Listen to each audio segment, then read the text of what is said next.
Rumspringa is a commonly accepted narrative that the media has put out that is good for business. It allows people to say, oh, but we had a choice to be Amish or not. The actuality is that I lived in 5 different Amish settlements, and I visited at least 15 Amish settlements. These communities didn't actually call it Rumspringa. We said we went with the young folks. Rumspringa is also the time between 16 and a half to 17 to 19 and 20 in the types of Amish that I am familiar with, when you're supposed to find somebody to get married to and, of course, get baptized. It's not necessarily to go out and experience worldly things without any repercussions for us.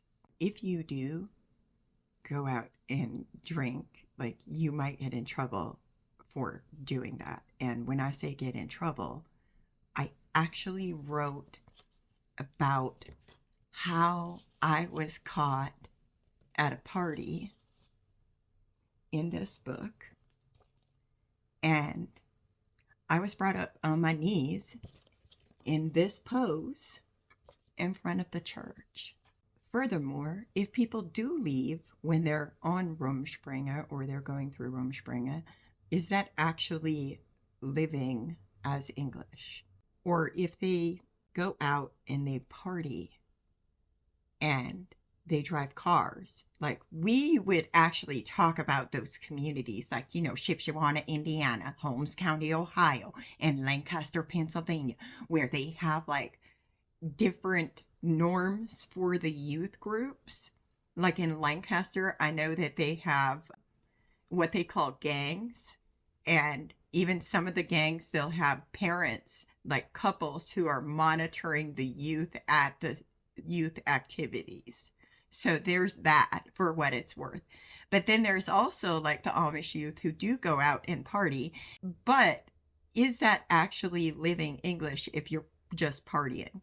And then there's the youth in some settlements that actually do leave the church, but we would talk about them. And in some settlements, they still live in their Amish homes, but they're known, people talk about them. And are they actually experiencing English culture? Or are they experiencing the culture that we're often taught, which is alcohol, drugs, rock and roll?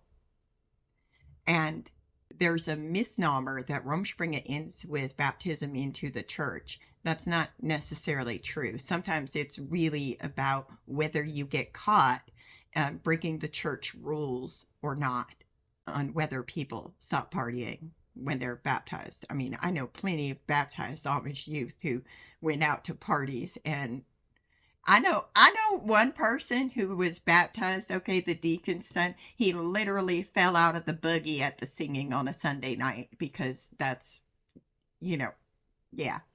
And ministry will even preach about that. They'll be going off, and then they'll just stop and pause and be like, oh, those boys. And it's because the parents didn't break their will in the high chair. And so, then there's a glorification of beating your children into submission to break their wills. And if you do that when they're young, then you don't have these wild youth. But I digress. Usually, in the types of Amish that I know, if they even have Rumspringa, it'll end when they get married or when they stop attending for whatever reasons. Because sometimes Amish people don't get married. And when they don't get married, they'll eventually stop going to the singings or stop attending youth gatherings.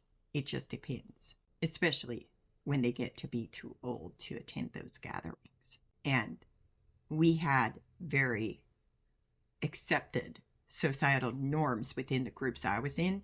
In certain settlements, when you were a certain age, you should get baptized. That's what you should do. And if you didn't get baptized when you were supposed to get baptized, the community, the church, your family, the ministry, they would all exert pressure on you to get baptized at the right time. So once again, Rumspringa, as the world understands it, is often vastly misunderstood. And if you've made it this far, thank you for listening. I appreciate your curiosity. Have a good day.